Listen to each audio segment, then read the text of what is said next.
All right, well, welcome everyone to our, I believe this is our third meeting, correct? Third?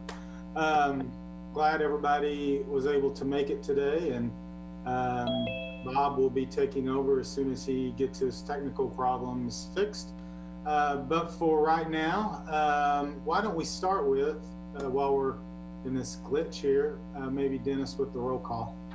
Great, yeah, we'll do the roll call again. I know if you want to start unmuting, we'll give everyone the chance to acknowledge that they're here and on the call today. So we'll go down the list like before. If you want to unmute, I know a few folks said they'll be joining us late, but we'll check those off as we go along. So we have Jason Smith, Bob Koppel, I know. Carla Hagemeister, are you on with us today? Yep, I'm here. Thank you. Lisa Sisley? I'm here. Ed Callis?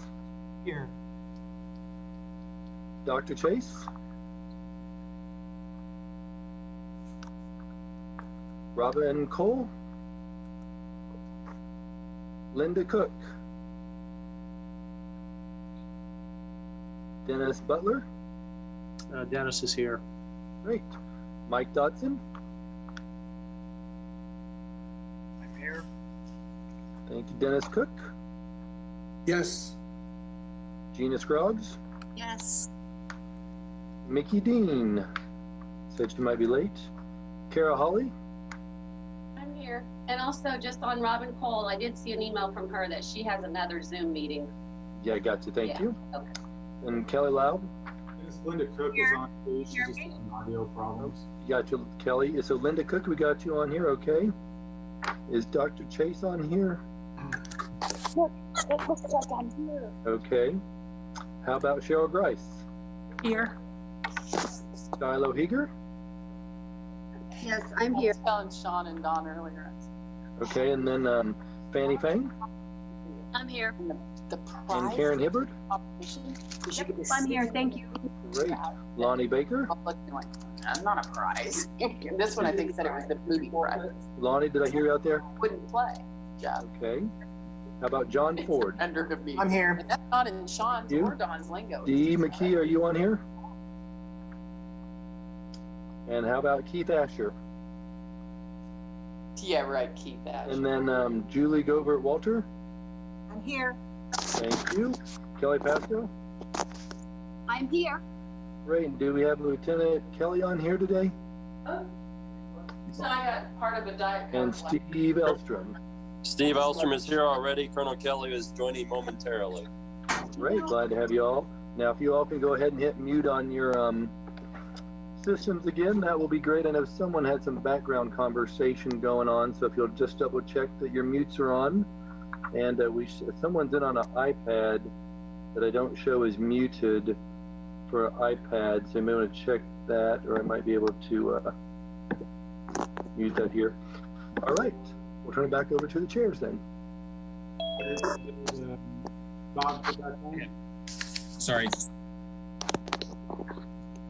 Some days are not your technology days. Well, so welcome. Appreciate everybody getting back on today. Certainly appreciate that. Couple things, just, we got to do a little different. We actually need to end by 3:45 because we've got another call or another televised session. We're using their equipment. So we're just need to make that adjustment and try to end this early today. So since we last talked last Thursday, we've had very of new patients, actually in our region, which is a very positive thing. Mine said it was on mute, so I'm like, what are we on the iPad? Sounds like we got one other person still. Dennis, can you actually just mute it for them? Yeah, I'm working on that right now. So the fact that we have, over the last couple of weeks, we've had some businesses reopen and we're still maintaining the flat in numbers is actually very positive. It's exactly what we would want to have happen. It's very desirable. When we were in our call last week was when the phase 1.5 plan came out. And then I think most of you probably saw earlier this week, the governor's made the decision to go ahead and move to phase 2 tomorrow, Friday, May 22nd. So we're going to talk about that a little bit in just a minute. because that's kind of wasn't what we discussed last week, but if we want to specifically talk about any implications from that. Did want to also call out, we've had a number of folks in our region who have made some very significant donations of PPE, specific. There's been 15,000 donated, and a lot of these, the chambers are helping with that distribution, but did just want to recognize some folks. Champion, I think we talked about this a couple of weeks ago, donated 2,000 to be used in all 3 counties. The Mercy Community Health Foundation, that's actually our foundation, had donated 1,000 to also be used across the 3 counties. Asian Market had done some fundraising, but also they've donated 1,000 masks already. There was an anonymous donor over in Junction City that has acquired 10,000 masks for people in our community. And so they're being donated. Some have actually already been donated to Meadowlark and to Kanza, our local FQHC, which is great. The Greater Foundation, sorry, I got that right so Vern doesn't call me. They've created a COVID-19 recovery fund, and that's to help nonprofits get their PPE. And so they've actually purchased a 10,000 mask with some help from Fannie and the folks at Asian Market, actually. And so they are partnering with the Flint Hills Volunteer Center to get those out to various entities, and have also acquired some touchless thermometers, some cleaners, and gloves for our not-for-profits in the community. So just really want to, recognize the folks and their support and donation. And they're really making these donations to help the wider community, our wider business community specifically. So that's been great to see. I appreciate it. I guess, has anybody joined since Dennis did roll call that we need to pick up? This is Lonnie. Okay, so Lonnie Baker.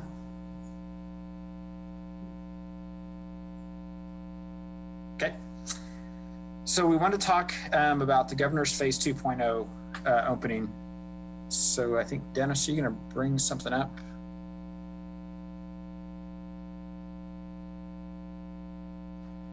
So highlights from that, the number in gatherings has moved from 10 to 15.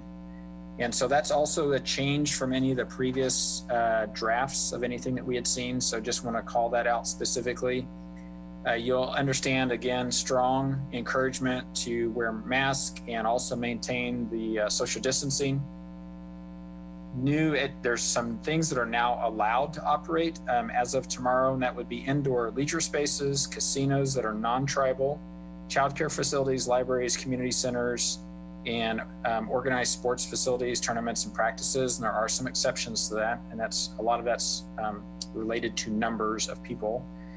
Still, things that are not allowed to open are large entertainment venues, fairs, festivals, and parades, summer camps, many of the swimming pools, if not, and then bars and nightclubs are also still specifically excluded unless they are already operating curbside and carryout services. So that would be, that is still in process. And I think at this point, we're anticipating that this phase 2 will now run into June. Am I right with that, Dennis? Yeah, and I just put up there the Memorial Day, as people are looking at Memorial Day activities and things, and so kind of spell out really, the governor's office put out this information specific to Memorial Day, which really just highlights what you just read there through phase 2. So, and then there's So this, yep. So kind of respect to that, wanted to see if there's any other questions or comments on the phase 2. So I think all this material's been pushed out earlier this week.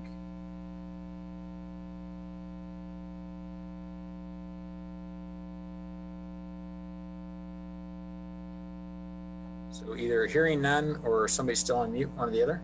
Jason, did you want to talk about communication?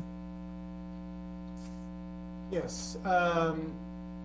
So we had something as a follow-up to the last meeting, and I'm going to ask Christy maybe to jump in here. We talked about something that businesses could display, and of course Gina talked about what they were doing in downtown Manhattan, but what could we have that businesses across the region could use?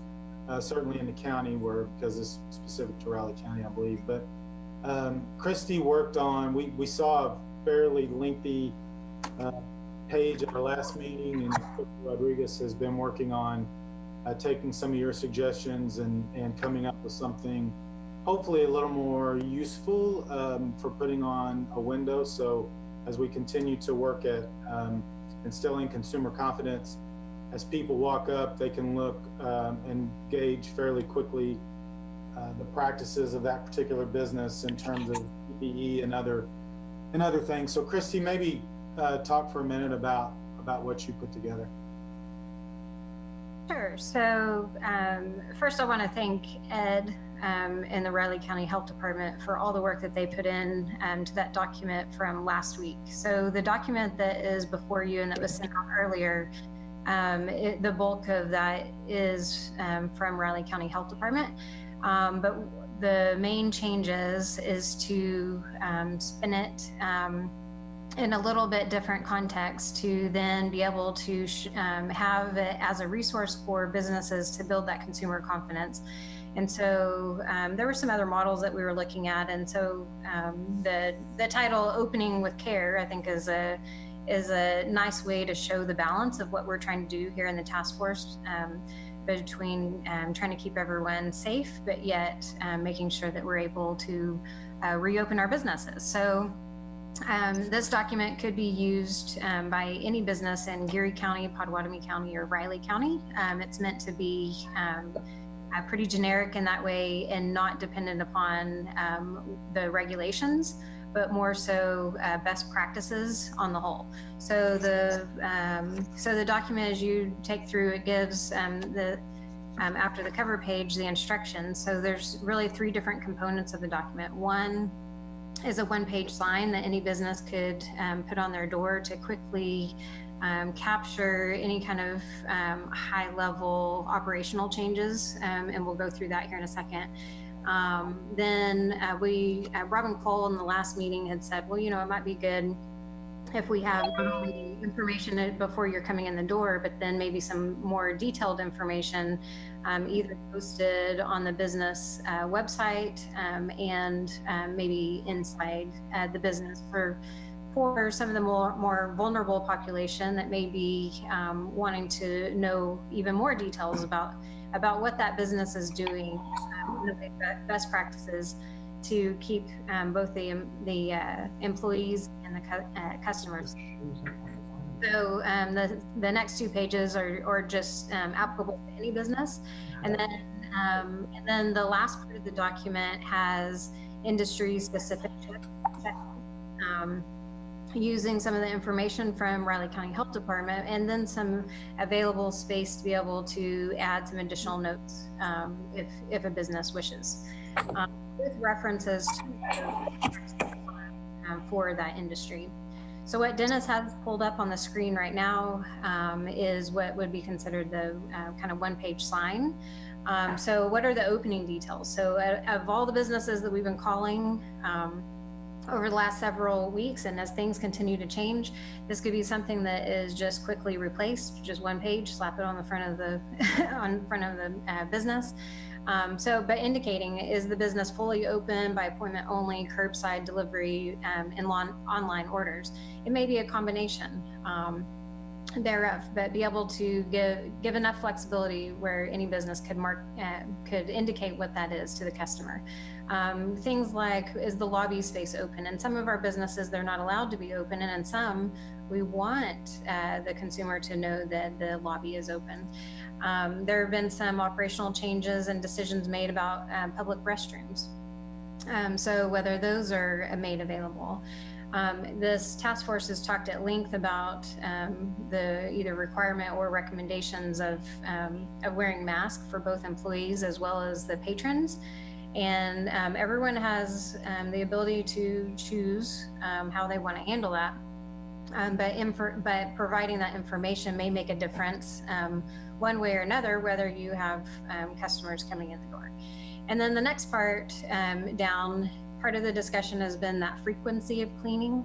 And this may be different from type of business. And then the next 4 bullets are really just kind of highlighting those high level things. So is there shielding that's available at the registers or customer counters, hand sanitizers and wipes available for employees and customers? Are there specific social distancing policies or measures taken, whether that's tape on the ground or other type techniques?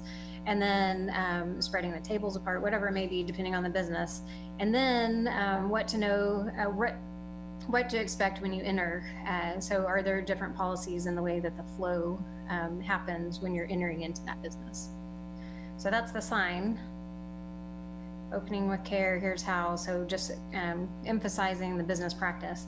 So the next 2 pages are the details that we already reviewed last week from Riley County Health Department, with just a few little tweaks here and there, adding that frequency in there.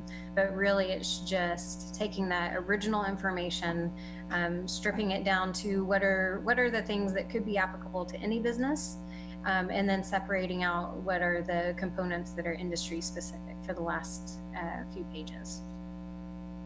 And again, these could be posted, the details could be all filled out. A business could choose what practices they have in place, and some of them they may not be doing, and that's perfectly okay too. But the business would have that option to be able to check all the different types of practices that they've put in place to let that consumer know, and then be able to post it once again online or make it available inside the business. That cross-contamination piece, that was in the last document too. One of the things that's a little bit different, that remove items such as magazines and toys made available for public use. That was in 1, but depending on the type of business, that may be something that's in a lot of different types of businesses. So I just kept that, or moved that over to the more general checklist. And then there's the industry specific. So both in multiple places, CDC, the public health departments, the Region Reimagine website, the Chamber website, all these different groups that are pushing out information have guidelines that the businesses may choose to follow.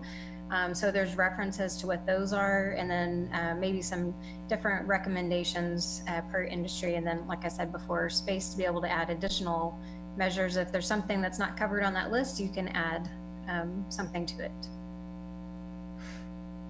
So we have it for restaurants, gyms and fitness centers, salons, and personal services. I think that's it. Yep. So does anyone have any questions about that, or revisions as you were reviewing and thinking through how this could apply to multiple businesses, of tweaks that you may have? If there are, we're happy to incorporate them. Our goal is to finalize this and then be able to push it out to businesses. Robin Cole also did send me a little note that some of the colors might need to be darkened for those that may have some visual impairment. So I'm more than happy to darken the colors to make that possible. Any questions? Christy, this is Kara. Are you thinking that you will have final revisions and then this out to the task force yet today? I think that's completely possible, yes. Depending on this conversation. I mean, if okay. There's not much to change, yes. Any other comments for Christy? She did a great job on this, I think. And there was, I think, similar sentiments in the chat box. I do have a question for Christy. So how will this information be distributed to businesses, and what information will be provided to the consumer in understanding what this is? Because obviously we've been talking about this in the task force, but how will we articulate it to the consumer on this new checklist that some businesses may have? Well, I think if everyone agrees that it's that it's okay, then in final version, then what we would do is rely upon the chambers to get that out, as well as this network here, that every single person in the task force has possibly connections to other networks. And so I would hope that as task force members, we could push it out to our own networks to make sure that we get as much coverage as possible. And then we can post it on the websites. Thank you. Ron, do you think we could also get the EOCs in each county to make sure it's posted on all their materials with the health department? We can certainly make that request and recommendation. And I know we also have media who are listening in as well, and I would hope that we could maybe get them to post links to it as well.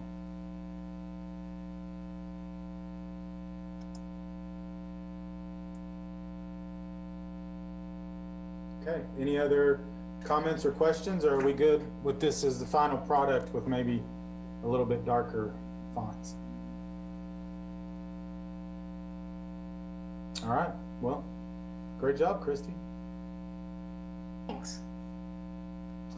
All right, well, let's move into our next topic. There was a series of course, last weekend was supposed to be graduation weekend, and so I think we had some people in town, even though there was technically not a big graduation ceremony.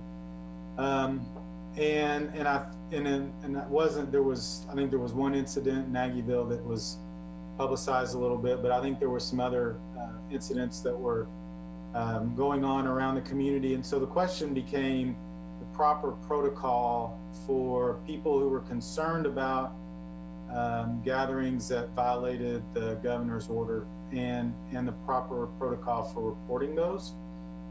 So we thought it might be a good opportunity as part of this meeting to go over the protocol for doing that. And I think Ed with the health department is going to walk us through a statement that they had on this issue a couple of days ago.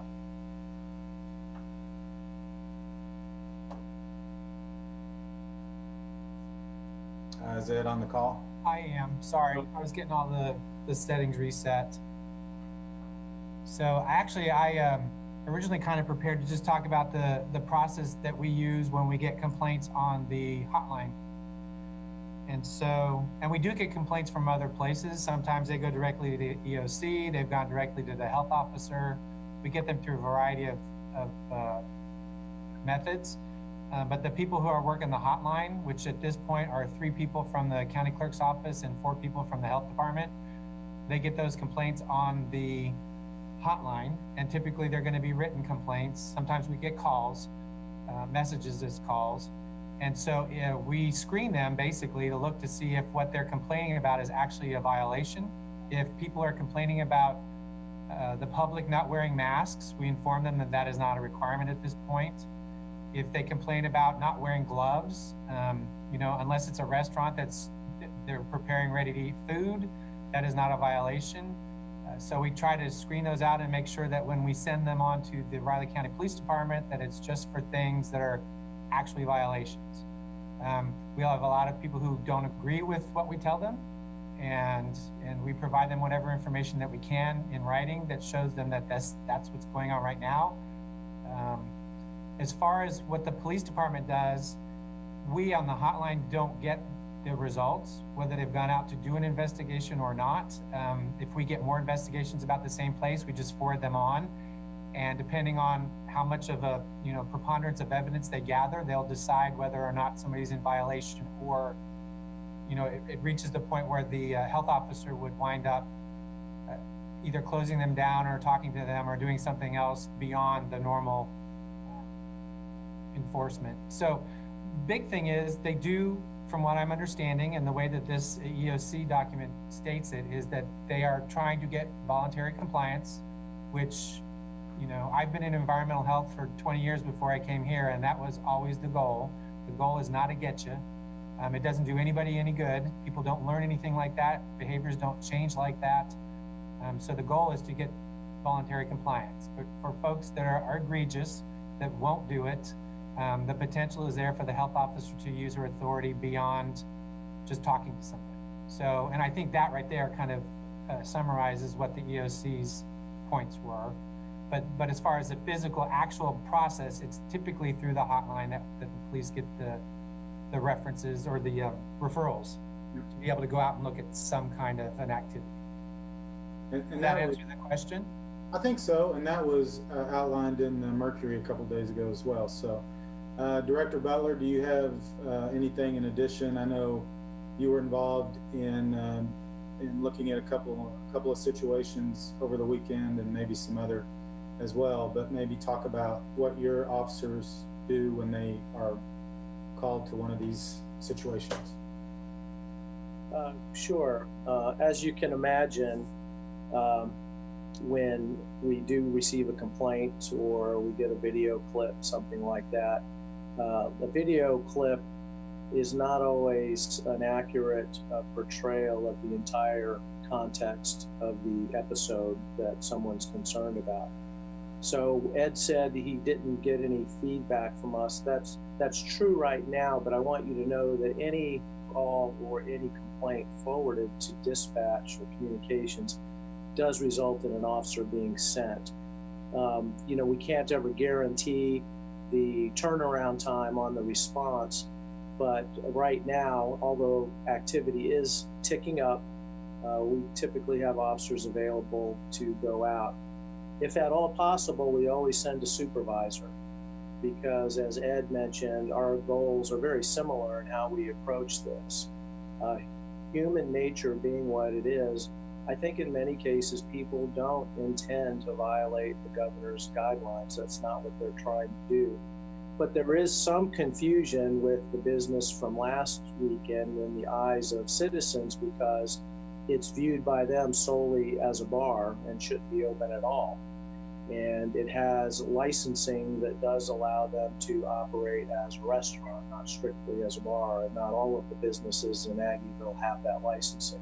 So that in and of itself does create some confusion, and our officers do our very best to explain that. They're aware of the distinction with some of those businesses and their licensing. For the most part, we have not been forced to cite anybody. We have not had any contentious encounters with anyone. Several weeks ago, we did have to go to a couple of house parties back to back, because after they dispersed from one location, their intent was to go to two different locations, and they all ended up back at another house altogether again. So when we went back the second time, that was the end of that issue. I just want everybody on the call to know we do take the call seriously. We're not dismissive. We don't look at it as it's an overkill or overreach to have these guidelines in place. But again, we think we are more successful through the approach that we're taking in achieving the result that we all want. I am very, very adamant that we try to avoid a situation like you've seen in other communities that has been broadcast on the media or on social media about where officers are in positions of arresting people, handcuffing them, taking them to jail. For the reasons Ed pointed out, that's not really effective in changing behavior overall. So we're doing our best. We think the citizens here are being very cooperative, and it's making our jobs a lot easier than they otherwise would be.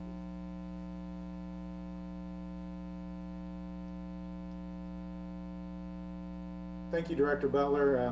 Appreciate those comments, and I'm going to open it up for comments, but I just real quick wanted to say I just have been really impressed with overall our business community and how they have reopened and the careful manner in which they have, and I appreciate them, as I appreciate our residents who I think, at least compared to things you see on TV, feels like have been a lot more respectful to the governor's ruling than they have in other places. So even if you don't agree with it, it is the order, and I think most of our folks seemingly are doing a good job with that. Any other comments or questions in terms of violations and those kind of things? I do have one for Director Butler.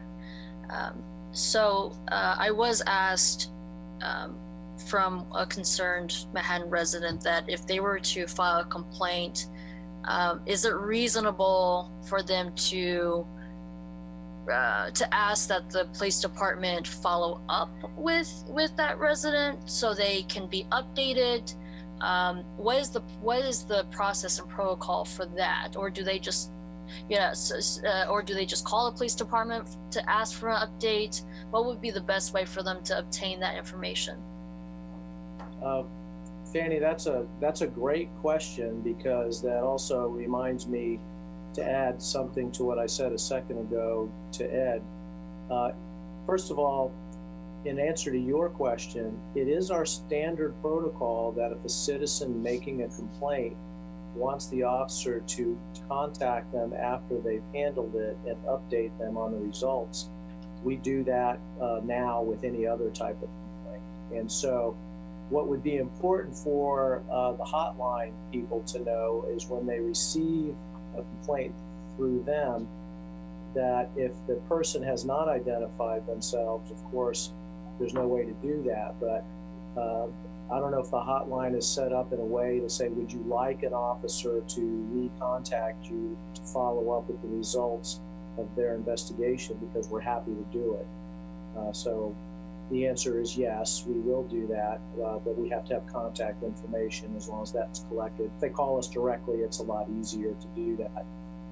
Also, every single call we go on, whether it results in an incident report, a formal incident report, which usually occurs when a crime has been identified, or substantial police resources are brought to bear, we prepare something called call notes. The officer does it at his or her level on the street, and those call notes become a part of the call record that comes through communications. So if Ed or anybody else in the health department is interested in those results, we're more than happy to provide them. We just need to know if they want them on all or just in particular cases. Okay. I did want to mention that just so you know, and the hotline is not expecting the results back. The hotline is just a hotline. I just mentioned that because it's, for us, as we screen, it makes us a little more neutral. We've got the information, we pass it on, and we let the police do their investigation as they need to. So we weren't expecting results. We just wanted people to know that that's not something that we make decisions with. We don't say they're worse, they're better because they got 5 complaints and somebody got 2. We just want it to be as neutral as we can and moving on through to get through the process where the police could deal with it. Yeah, the purpose of me elaborating on that piece is just to let you know it is possible, and that if in the course of the hotline call, I don't know if you all want to ask them, do you want the police to follow up with you? Because we don't even have to, we can just go around the hotline personnel and go straight to the complainant and give them the update. And I'll talk to the AOC to see how they want to do that. Okay. Sounds good. All right. Any other comments or questions in regards to that issue? Just a quick comment, Jason.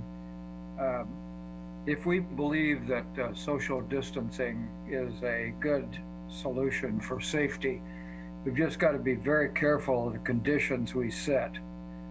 You know, when you look at some of the incidents that have occurred on the beaches in Florida and beaches in California, and then you kind of highlight that picture that occurred in the bar over the weekend, you just see the dilemma that we've placed the owner of those organizations in. So I'm not saying that's critical. It's just that it is a dilemma of the intersection of safety and process.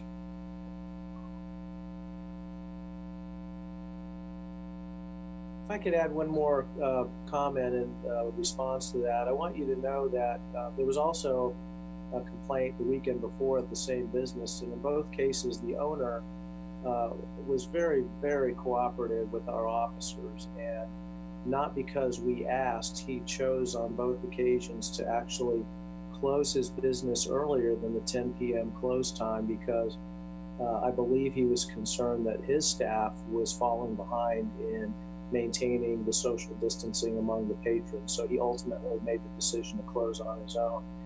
That kind of decision making by our business owners, I know is hard. I know how badly they've been crushed during this entire episode, but for him to do that made it better for all of us and how it was handled. So we are so appreciative of that. Thank you for those comments. I do know that, you know, and again, the situation is what it is, but we are putting people in almost in an enforcement position. When you think about staff of a restaurant or something like that they just aren't used to and don't have experience in, and so sometimes it gets a little overwhelming, I'm sure. Any other comments or questions? Okay, so wanted to talk just for a minute about maybe topics that need to either come up today or get on a future agenda as we start thinking about phase 2. I know Bob talked a little about it, but just kind of have an open floor, and then I think Bob wants to talk about something here in a little bit. But any topics, things that have come up that people want to address? Well, I sent in a note earlier. I'd just like to hear from all of you on, the note had to do with some of our organizations here in Manhattan wanting to provide some support economically, or support certainly through providing PPE and so on. And I know many organizations like Lori Bishop's and others are preparing PPE or buying PPE and having it distributed. But I'll just ask again, are there adequate means of supply so we don't have to worry not only today, but let's say in a couple of weeks about not having enough? And the purpose of this is to make sure that any resources that are being provided from our philanthropic clubs and so on go to the right area. I can answer on one issue. We have been, the chamber has been the contact in a number of cases for distributing masks. And as it stands right now, we've handed out over 2,000. As it stands right now, we do not have a waiting list for masks. Now, it's just businesses. It's not nonprofits or offices. It's just retailers and I guess offices too, but not nonprofits. So, Gina, you have something you want to say on that issue? Is it on Mike's question? Yep, sure is. Mike, it's Gina. Just wanted to say we've been supplying sanitizer, hand sanitizer. I've actually been getting it from a winery in Paxico. I wish that your question is a really good question, because I am kind of concerned about, is that something that's going to be, are the supplies going to be there if we go down this road again? I don't know.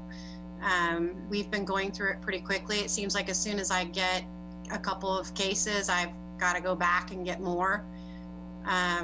We've been fortunate that we have several people in the downtown community or associated with the downtown community that are keeping up with our masks. So we're feeling okay right now about masks. If anything changes in the future, I don't know. And that's why I wanted to comment, just to say that that's a very good question, because it is one of those concerning things. Thanks, Gina. And of course, if we have the ability in the task force or elsewhere to kind of collect any priority needs that people are having, then we can distribute those. And I know Vern Hendricks is doing what he can out of the Greater Manhattan Community Foundation fun. So we'll just continue to work that, I think. Yep.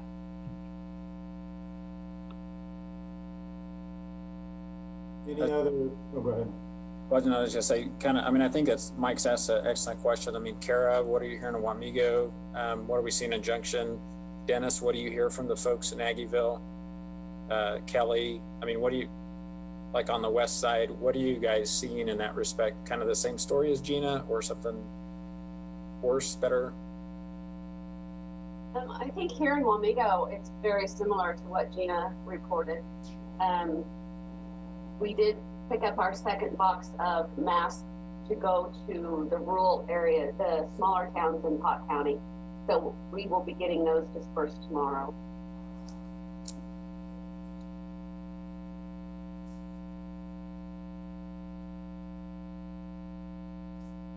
Can you hear me? This is Kelly. Yes. Okay, hi. You know, I haven't really had any feedback from anybody over here on the west side. To be honest, I haven't reached out over to Old Chicago. I know that they've opened up their doors again, but I will certainly check into that and, you know, let everybody know. As far as like hand sanitizer and things of that issue, I know that that's still kind of a, you know, a resource I think that people can kind of have access to, but I would be in agreement that, you know, is this something that we need to start thinking about, you know, for lack of a better word, kind of like stockpiling and kind of saving up on, or, you know, just kind of what that supply line is going to be. It seems like there's a lot of resources out there as far as like distilleries and, you know, other, you know, venues such as that that have converted over to, you know, making things such as that. But yeah, I don't have any feedback from a number of people here on the west side, or, you know, over here in particular in Westland about that.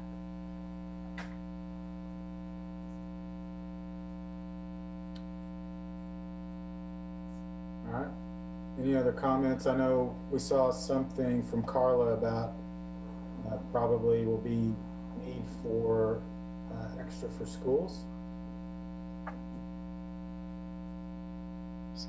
So on the note, there seems to be a lot of information out there, but this information is all over the place. And I think for me personally as a business owner, and, you know, just seeing some of the comments, you know, and hearing some of the comments from the task force members, it just, you know, I'm wondering, is there a way we can build a central location, build a, perhaps a website or a page to an existing website that has all this information? Now I know that can vary between all the different chambers, different towns represented here. But I've seen, for example, Gina Scruggs has done an incredible job in downtown Manhattan listing what are the operations of businesses in downtown Manhattan.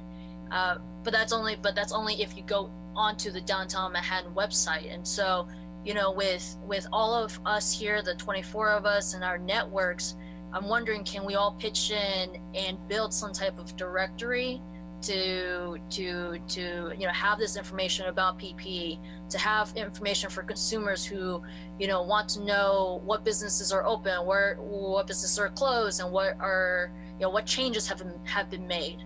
I think having this central location can help everyone out. This is Julie Govert Walter, and I just have to say, I think I support Fanny's idea.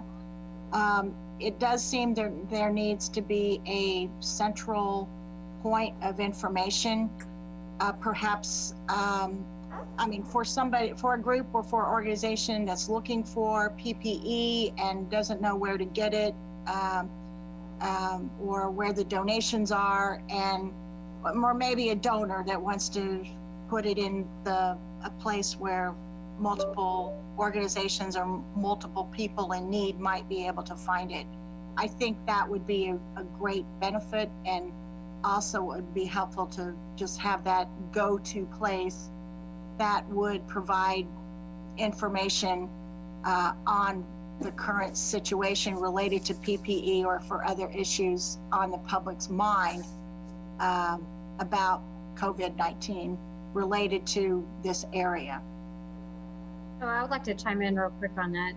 When the task force was formed, because it has a reach of Geary, Potawatomi, and Riley County, I worked to revamp basically the Region Reimagine website, and it doesn't cover everything that Fanny was saying.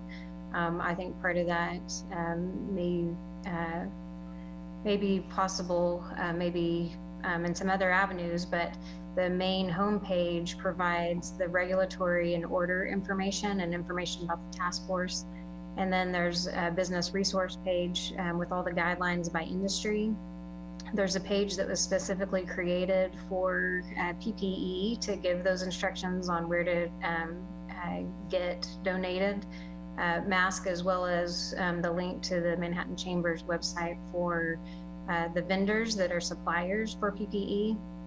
As well as if you're maybe even just or if you're a resident and don't have access or the resources, instructions on how to make your own mask, where they're available, like the cloth mask at Westview Church. So all that information actually exists from that side, and then what local resources exist from some programs that have been created, Wamigo Strong, Power Up JC, Together, the Grocery Assistance Program, as well as the Manhattan Chamber Business Assistance Emergency Loan information.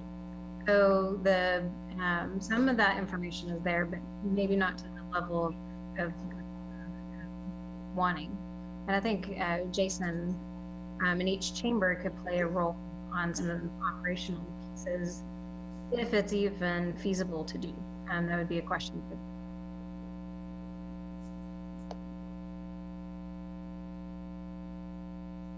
Okay. Any other thoughts on that subject?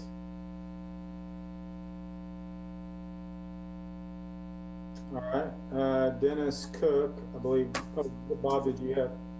No, I just said Dennis had put a chat note in that he had. Cook, I believe you had another topic you wanted to discuss. Yes, thanks. I had a concern, and I know I have tried to work it through the system. So I guess this is the system, is to talk about it now. As we were heading out of 1 to 1.5 to 2.0, we had talked about that we were not going to add any restrictions beyond what was coming out of the governor's office. But yet we went ahead and we added a 10 o'clock curfew or end of business day for restaurants. And that doesn't seem to make any sense to me. I think it's pretty unfair, and it's pretty targeted for those types of businesses. When you take a look at restaurants, what this does is it appears to me that we are favoring chains. 10 o'clock is great for Olive Garden, and 10 o'clock is great for Texas Roadhouse. But for the local ones, they need everything from there's some local ones downtown, local ones in Aggieville that and Kelly could probably say the same thing about Little Apple Brewing Company, that there's a food business, and then there's a later business, and that extra business is sometimes the difference between being around and staying alive and not staying alive. And I'm just not sure why we are favoring the big businesses. We're not favoring the local businesses. I don't know why that's the one thing we're throwing in there. It just seems like there's a piece in here somewhere that we're attempting to take advantage of whatever was going on and trying to regulate alcohol sales. I don't understand it, and I wish that we would talk about getting that restriction back off of this from a local standpoint. Okay. Thanks, Dennis. I do know when we went from 1 to 1.5, I was a little surprised because I had been led to believe that there wasn't going to be any local regulations above the states, and the local did remove the 50% limit for restaurants, but did keep the 10 o'clock requirement. So I don't know, Ron or Ed or somebody with the EOC maybe wants to comment on why that was left in. I'm going to concur with Dennis. I think that it should be up to the business owner because Dennis is correct. With us, just with the limitations that we've already had and being closed for this amount of time, you have a whole nother, segment of business that's going to come in, after hours, shall we say. And I think that it should be, personally, I just think it should be up to the business owner, on how to, direct their hours. So I think that should probably just be, taken out personally. I agree, Dennis. Okay, I know Commissioner Ford said he had a comment. Yeah, thank you, Jason. I have had this kind of same concern since the revision of the 1.5 came out, and I did discuss that with Julie Gibbs last night. The reason why it was left in was because the governor has still had bar closures in order, and they wanted to keep that uniform. I'm kind of hung up on this one at this point too. I guess I kind of understood it at first, just to kind of err on the side of caution, but as we've kind of gone through the first week here and we haven't really seen any issues particularly with the restaurants right now, I'm kind of on the fence with that one too. I kind of agree with Kelly. I think the individual business owners right now should be able to do that.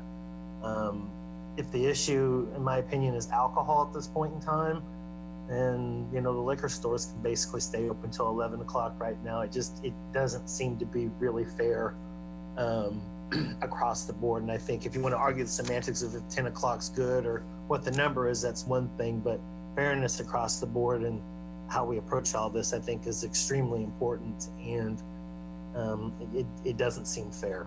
So I did discuss that because I had that concern. That's what I was told. I think in terms of restaurants, if we had a couple of clusters or something, or some hygienic or some other issue kind of started rising through the restaurant chains, I could definitely see that, but I'm not. And I would probably point out too, and anybody can probably agree or disagree with me here on this, most of the restaurants this time, under good circumstances, struggle this time of the year when the students are gone. They lose the clientele, they lose potential workforce. It's a time of the year where it gets nice outside, people go camping, recreation, grill, those sort of things. So those revenues kind of go down this time of year to begin with, like I said, under normal circumstances. And so it's going to be just that much tougher. So I would tend to kind of agree with that maybe we could loosen this one and let this one go as we move forward. But that was the insight I got, so I just wanted to share that.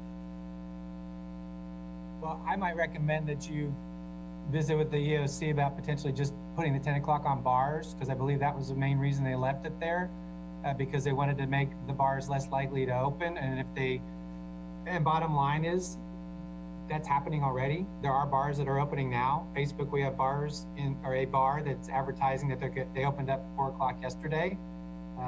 They've been referred to the police department. So that might be a suggestion to get the bars still taken care of, which was the original intent of what the health officer had. But the other thing is, restaurants are different. We talk about not treating them fairly. They are different. They're a much more higher level of exposure than a lot of the other businesses that exist. People don't just come and go. People don't pass each other in the aisles like they do at Walmart. They sit and they linger. They talk, they laugh, they do all these other things that are going to potentially spread COVID. And so they are different. And I understand the business aspect of between a chain and a local, but that's not really where the EOC was dealing with this. They're looking at this as something that potentially people are going to stay there for a long time. Also, potentially owners are not going to know that all of the details that they need to do to have barriers or keep people apart. We've already heard from the police that the owner of the one restaurant in Aggieville is doing the best he can to keep customers the way they're supposed to be, but that doesn't work everywhere. And if it's not done correctly and those kinds of places go beyond the social distancing, it's just harder to reduce the level of exposure. So restaurants are different. It would be nice if they weren't, but they're there for a reason, and a lot of that's to socialize. And that is one of the areas where you have your highest risks for passing on COVID-19. Yeah. So Ed, I agree with that, but quick question, just for clarity, the 10 o'clock is more stringent than the state requirement, correct? Correct. Which in all the orders that the county has written, that has been basically a disclaimer that it is always possible that's going to happen, and it's also part of the governor's order. Correct. And I'm not debating that, I just want. Right. You know any other counties that instituted that as well, or I know Pot County did, right? As far as the hours, yeah. I that would be the only one that I know of, but I've not been really paying attention. But I know other counties have left some more strict things in their orders because of their particular situations. Let me ask you a question, Ed. I may be off in my logic, but I'm trying to reconcile density, which is what you're trying to control with your restrictions on restaurants, versus time. You know, the density doesn't change after 10 o'clock. So, you know, if you believe that the density is appropriate from, let's say, 6 o'clock to 10, what happens after 10? Well, I'm guessing in a place like Olive Garden, the density in the bar area, if they're not coming there to eat, is going to be higher. And they're going to be closer together. Bottom line is we don't want people drinking and lingering. That's the big deal that we're looking at. Yeah. So, Well, yeah, I mean, the issue seems to be the separation of the restaurant from the bar. I'm not sure I understand that. Well, like in Kelly's case, you know, she has the bar as you enter, and then the restaurant part is in the back. So it would be a relatively simple matter for the owner to control those kinds of things. But we've already kind of seen with this whole situation of the consumer complaints and the police going out with restaurants and owners trying to say that they're doing the best they can, where that doesn't always work. So again, if we want to talk to the EOC about removing that 10 o'clock for restaurants, I think that's probably a good use of the time. As far as bars, since they're not supposed to be open, I think the original intent was that we keep people from lingering and drinking and being closer than they maybe even realize they are. So to clarify, Dennis, you're talking about level 1 and level 2. You're not talking about the bars, right? The bars are supposed to be closed. This is for the people who are allowed to be open, correct?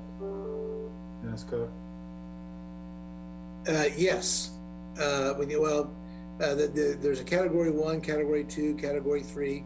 So anybody who's a category 1 or a category 2 is allowed to be open. So yeah, that's all we're talking about.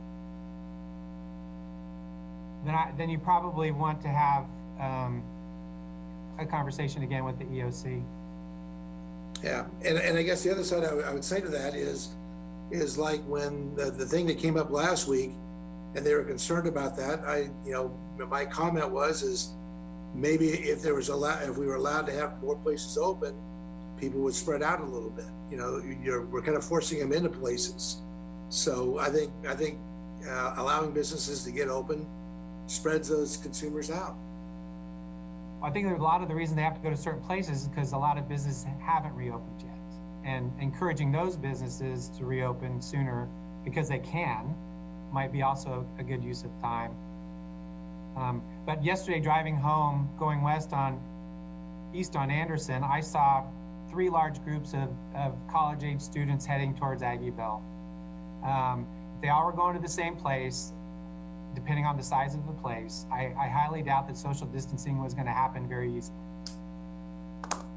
So there are both sides of the fence, but I do think that, again, that is something to talk to the EOC about as far as the 10 o'clock time limit. So I guess I have 2 final questions, and then anybody else can ask. So I guess the first one, Ron, maybe this is for you as the kind of liaison to the EOC. This decision then sounds like it was based on something other than data. because it doesn't seem like it's backed by any sort of, we know after 10 o'clock this happens and this happens based on this data. It was like, well, we want to keep this from happening. And then the second one is, what's the protocol for someone to approach, like Dennis, to approach the EOC and ask for that to be changed? Well, I was involved in an email conversation with Dennis and Julie, and certainly the recommendation was to bring it up here at the task force meeting today, which Dennis has done. My understanding to why they came up with the rule the way they did, and it was earlier, and they just kept it. And Commissioner Ford mentioned it, and so did Ed, and it really was to kind of try to create a parting line between a restaurant operation and a bar operation. Essentially, most of those restaurants, Class 1 and Class 2 in Aggieville and some other areas, typically go till 2 a.m. And so as you get later in the evening, things tend to get a little bit more uncontrollable. And I think that was the intent, potentially, was to just try to minimize what those impacts are. Whether or not this group wants to make a recommendation for them to reconsider that issue, I think is appropriate, and they're looking for that feedback. So in deference to Dennis having to go back to Julie and said, well, what did the task force say? So they're looking for some input from you all as to what you think might be reasonable. And I think you've heard some opinions from the folks that represent areas that are directly impacted by it, with whether it's a fairness equity thing, there's obviously a big difference in purchasing packaged liquor versus consuming liquor on site. So, even if you wanted to move it back to 11, I don't know what that reasonable time is, and is it 2 or should we care? I mean, that's something they'd like to have that feedback on. I have something to add if I can, Jason. Sure, yeah. Okay. Not every restaurant in the Manhattan and Flint Hills region has a bar either. So for some of them, that still doesn't apply. I get the idea right now that it probably isn't sensible to go all the way out to 2 o'clock. And I think most of the restaurants here close at 11. Maybe the thought is to make sure that those activities related to alcohol consumption are done by 11 at this particular point in time. Or at least if you're going to keep the 10 p.m. closure, at least allow the restaurants to stay open to still do carry out and or curbside delivery so that they can still distinguish, food and that sort of thing, at least during that time up until whatever time they would typically close or want to close at that point in time. That's just the thought. And this is Julie Govert-Walter. And I have to say, I really like John's idea about the concept of allowing people to, stay in the restaurant till 11, but, officially no more alcohol after that or after 10. And I think I'm not a health expert by any means, but, I am generally concerned about the, re-entry, shall we say, or reinvigoration of the virus, especially considering the most vulnerable parts of our population. And although we don't think that the younger people are as, particularly vulnerable, they do have interactions with people. So we're talking about a community situation. And I feel like caution is still appropriate right now. But I like John's idea of extending it out a little bit and recognizing that, there are certain health risks that are inherent in social. I mean, when people go to the bar, they socialize, and we should be about, I'm all about socializing when we don't have COVID virus threatening our community's health and vigor.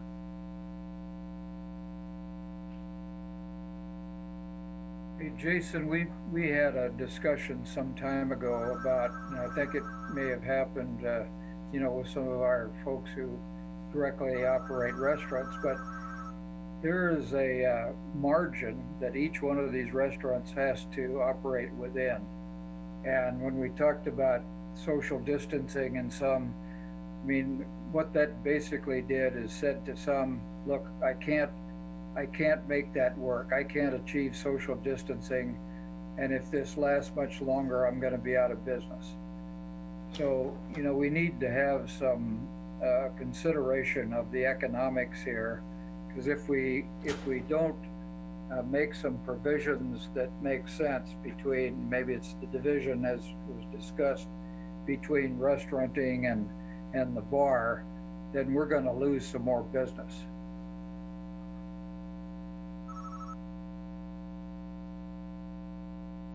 I think Mike made a very good point there, a very good distinction between the economics of this.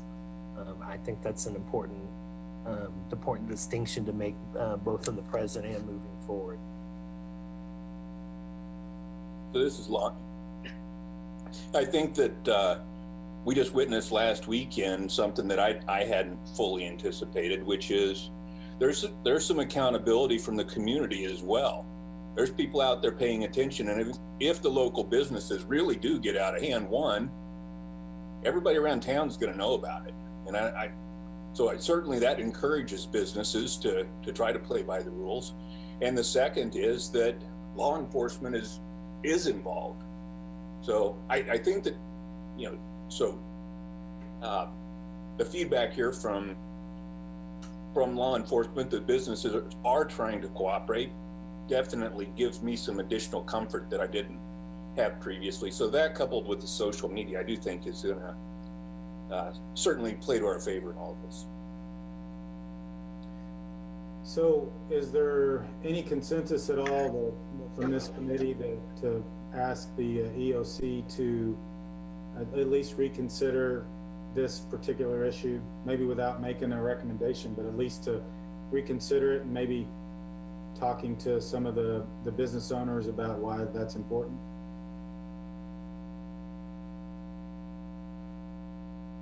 Jason, I also think that with the legislature being in session today, there could be some other kind of changes going on at the same time. So maybe making that recommendation as part of a total package to move forward right now would just be probably the best idea than probably to wait. But I would like to see us maybe at least move it out to 11 with the category 1s and the category 2s, because the category 3s are considered bars and still closed. And if we need to make further recommendations and distinctions about alcohol consumption or food consumption in that, then, you know, if that's a compromise you need to make on that right now, then that would be perfectly fine. But I think we need to let the restaurants at least sell food, at least, at the very best right now.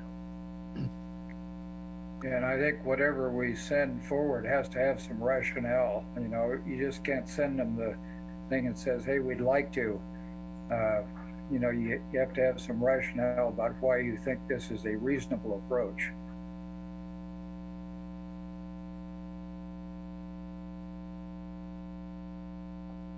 I also just want to quickly highlight some of the businesses, you know, who have been very successful in selling alcohol, but in a safer manner. You know, in Aggieville, there's Auntie May's. In downtown Manhattan, there's Five and Tallgrass. And so, you know, for businesses that may be struggling and depend on some alcohol sales, these three businesses have done an incredible job in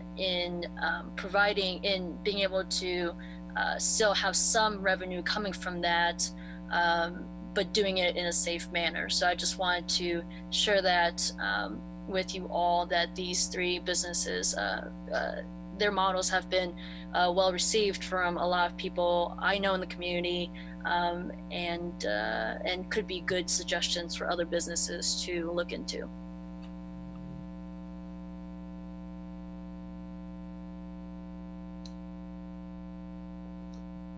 I would just like to add, you know, that we're talking about, you know, some success or staying in business, and I think these places that we're talking about, you know, they've got a business model based on what they've been doing before. You know, we just need to get them healthy, and I think they can be reasonable. I think, you know, especially at this time of year, we're past graduation, we're going into the slow months. You know, we've had these kind of places that during the week are still closing at 10:30 or 11 o'clock at night. They're making a decision based on business. And I just don't know why we would want to be in the, why we should be looking at restricting business. So I would hope we were talking about economic recovery. That's why I hope we want to talk about it. So I think, is it appropriate? I think we need to have some kind of a action item, and without wordsmithing it to death, that just says that we would ask the EOC to reconsider their additional restriction. I think you summed it up pretty well there, Jason.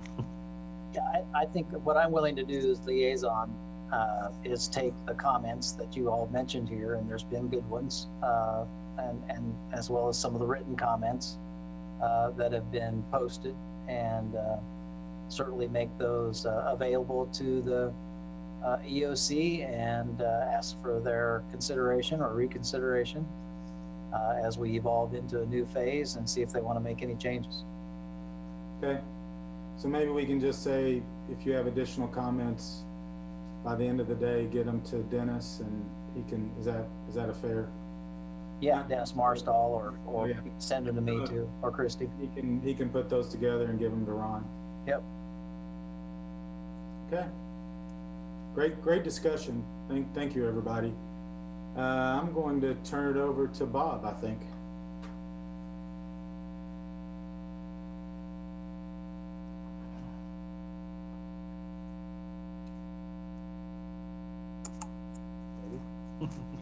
Hit the mute off button, Bob. As I sit here thinking, the other, one of our questions all along has been, what resources can we get? And I was thinking back to some of the comments that people had made about either talking to customers about masking, et cetera. Would it help people to see some scripting or scripting examples, things like that, to help your frontline customer-facing staff as they perhaps need to, talk with somebody about, or help explain why you're doing this or that practice in your organization?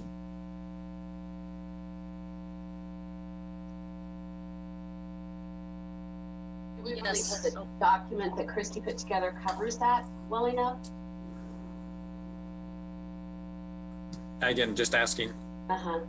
And I think Christy, she has already changed the font color because she had texted me about that. So another thing we want to talk about this afternoon. So we are progressing, unless something happens today that's maybe different, we'd be progressing to phase 2 tomorrow.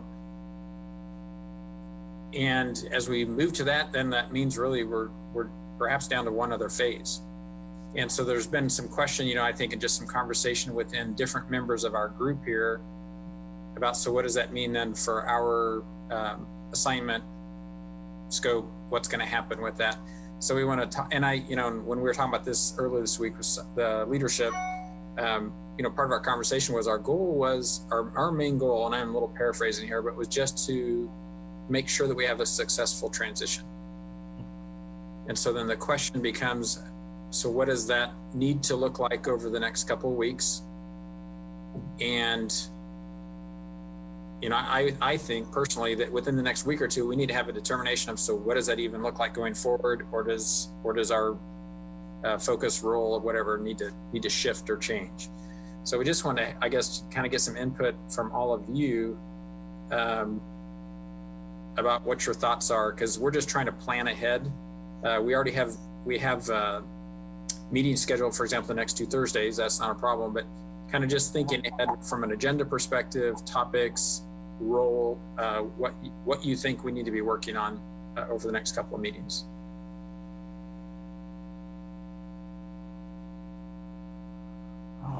Well, Bob, when you're talking about recovery, everybody, I think, acknowledges this is going to take a long time.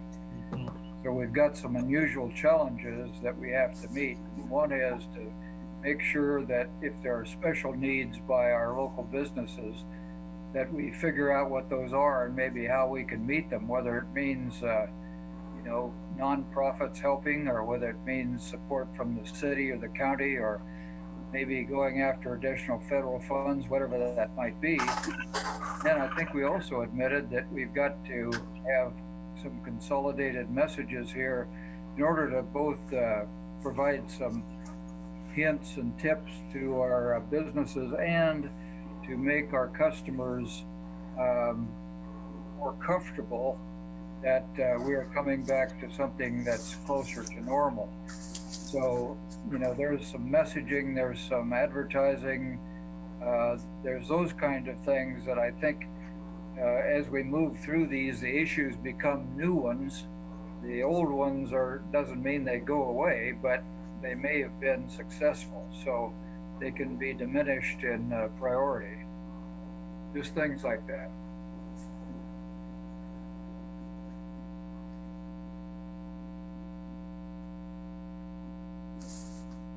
Gina. One thing that I really learned, unfortunately, is through this process is that we could have better addressed, or at least better started brainstorming, planning, because once the stay-at-home was issued, we knew eventually the economy was going to reopen. And so there were lots of moments when there was a scramble going on. So maybe one of the topics in the future is, what do we need to do to be prepared in the future for what I think we all agree will be another spike as things open up, or even at K-State coming back.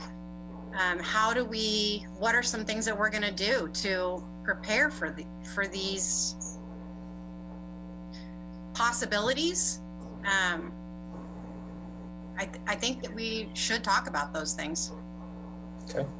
Gina, I agree. You know, that's one of my questions here is, what's our response going to be if we have to go through the whole cycle again? And, how is it that we're going to, what are we going to have in place? I think that, Mike brings up a good question too, the economics, how are we going to be able to support, this again? The reality, for some of us here is, and I can only speak for, my industry in particular, it's a real challenge, and a real delicate dance for us to even think about reopening the doors, rehiring people, knowing that right now there are people that are making more money. They have secure income in right now. We open our doors, we get people back on the payroll, and then we have to close down again. And that security, that income security for our gone. And so, how is it that once we get open again, we have 4, 6, 8 months of things going okay, but we have another wave again. And are we looking at going back to phase 1? Are we looking at completely shutting down? I think these are kind of things that we have to consider as part of this task force too. One thing I just want to return to the point that Mike made originally in the beginning when he was talking about PPE and having access to it. If we should get ourselves in a situation where, I hate saying it out loud, but I'm just saying, if we ever get ourselves in a situation where there is a spike, or there is a another economic shutdown, in what ways are we going to be prepared for that? But what have we learned this go around that will help us to reopen again, so that maybe we don't have so that it's just smoother. What have we learned? I think it's just important that we talk about possible scenarios and how we can move through them with, that's all. This is Linda, and maybe just to add to that, because hopefully we will get to phase 3, but I think social distancing, some of these precautions are going to be with us for a long time, even though we may get past phase 3 and we seem like we're a little more open. The consumer, the public behavior, the student behavior is going to will rely on everyone practicing good health and good hygiene and trying to avoid another spike. And the health officials do predict a spike this fall. And one of the things we're working, I know everybody's waiting for K-State to just release a plan of how things are going to happen this fall. We're working on it. It's probably going to be more later June when we'll have pieces of it that we can start to release. And probably a more full plan would be more later in June. But the intent is to bring students back to campus in some form of in-class, maybe a combination of in-class and online, but maintaining whatever guidelines are in place, which appears 6 feet social distancing would be required. So that has a lot of implications on how we set things up in the classroom and in dorms. But one of the things we're really going to focus on also is what we call the nudge psychology, to encourage people to practice the kind of social distancing and health precautions that they need to protect. And it's not just, it's for the community, it's for the campus, it's for everyone else. Personal behavior does impact others, and trying to help get that message across in a way that, is not too authoritative, but more of a encouraging people to grasp it as a personal commitment that they want to do something like that to protect others. So, and we're and I think we all know, I think one of the questions is, if we get out of phase 3, there's a spike, we know we're going to go back to phase 1. So does this group get back together again, or are we done when we're done with phase 3? I think that's kind of a question that's out there too. Can I? Yeah, I agree. I'm just wondering what our mandate is at this point and what our purpose really is. We've had some great discussions and I've learned a lot. This was created as a business reopening task force. And I think if we go on, we need to add more businesses to this task force. And particularly, we've got Gina and Dennis who are representing, I don't know how many businesses, and they're doing a fantastic job, but we need more individual businesses and a wider variety of businesses represented here. But I am kind of struggling with what our purpose is after this point, and whether we're really, like I say, we've had some good discussions, but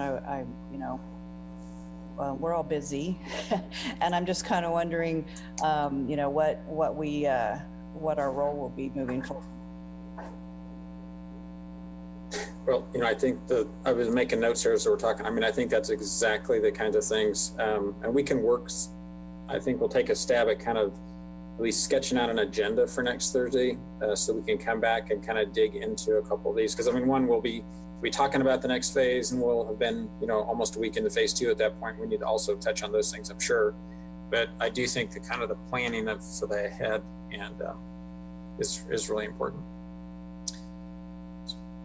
And I think that one other possible focus, whatever the future is, I think that doing positive nudges, I like what Linda Cook said about positive health promotion, because, if people are eating right and they're getting enough sleep and they don't have as much stress, whatever we're doing to alleviate some stress from people, all of those and more are factors in keeping our community healthy. And if we're keeping our community healthy, then business and economics will be longer sustaining and healthier in the long run. So I would just put that as a possible item as we talk about what we should do in the future or future discussions. And I mean, the reality is, and I'm sure Ed knows this, you can't really tell people how to live their lives and how to be, you know, do certain things, incorporate certain things in their lifestyle, but we can encourage good, positive, healthful behaviors in the entire community and maybe recognize, you know, good efforts at that. So that's my thought.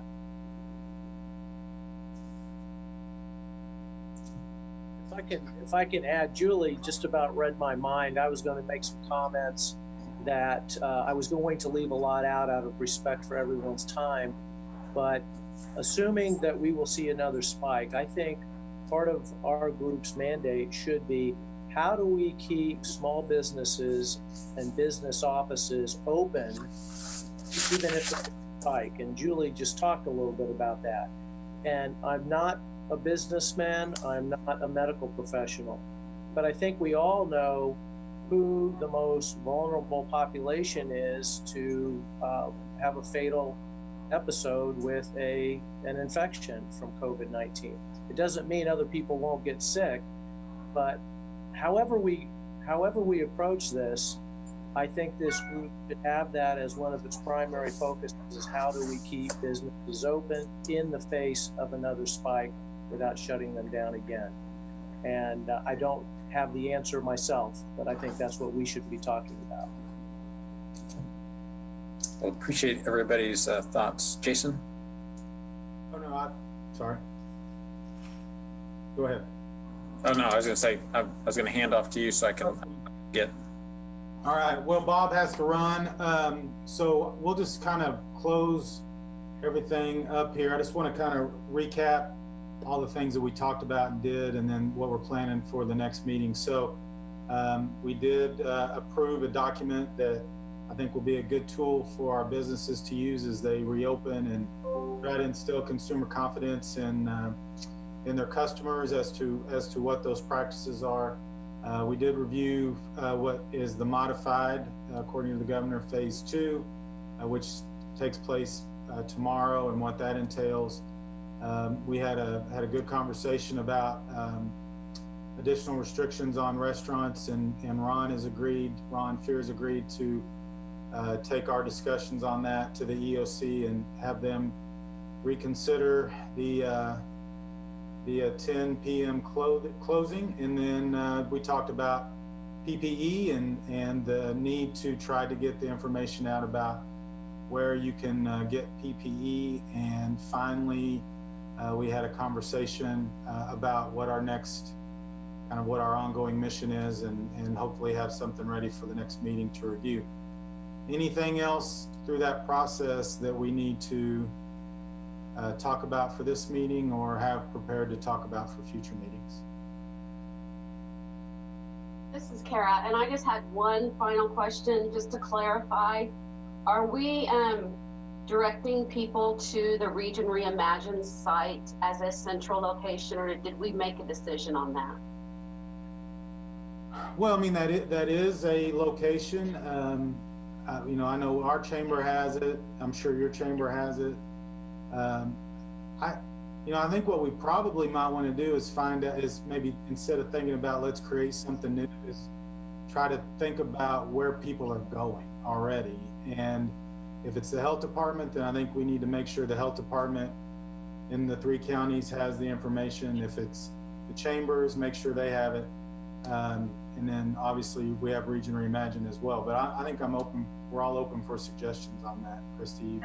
Yeah, so I have one thing to say on that. So that revamping of the Region Reimagine site was specifically to do that, so that any organization in the 3 counties could grab the information, easily download and post to your own. So that could be the source to be able just to make sure that information is on all sites. I'm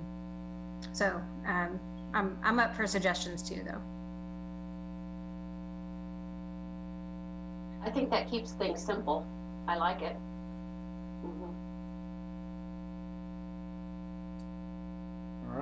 Anything, any other thoughts?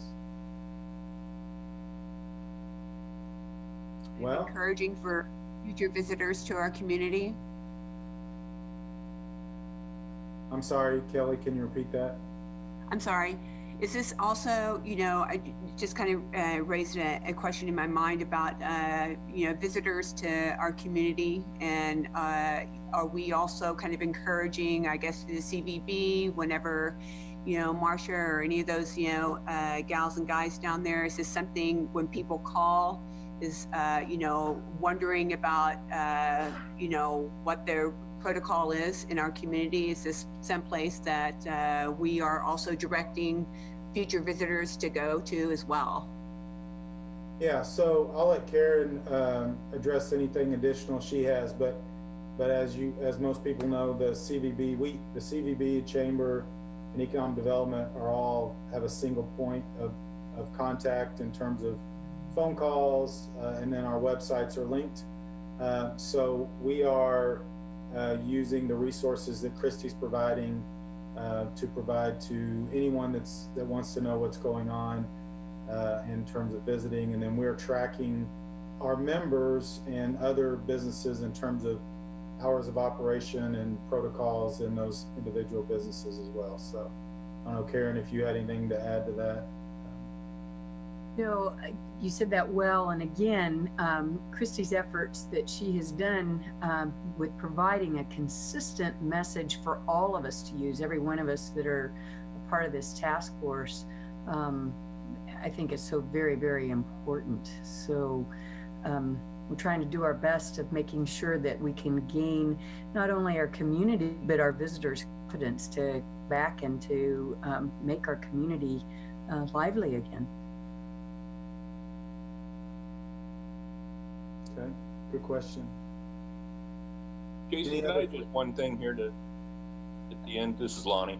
Yeah, go ahead, Lonnie. Yeah.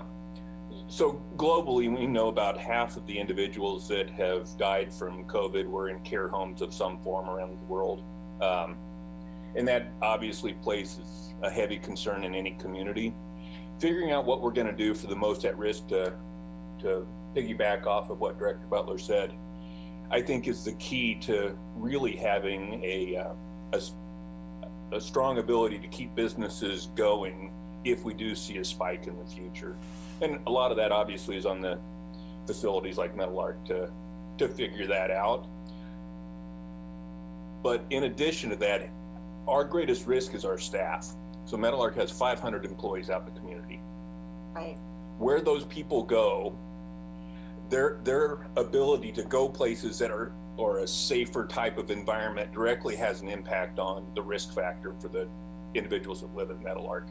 So I really think that if we do a good job here in this time that we have in front of us before any potential spike, of creating options for caregivers in the community, those of us that are the potential spreaders into the care facilities, will go a long way to keeping the rest of the community vibrant if we do see this spike.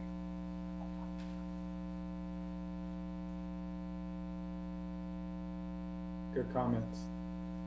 Any other thoughts or comments before we? Okay.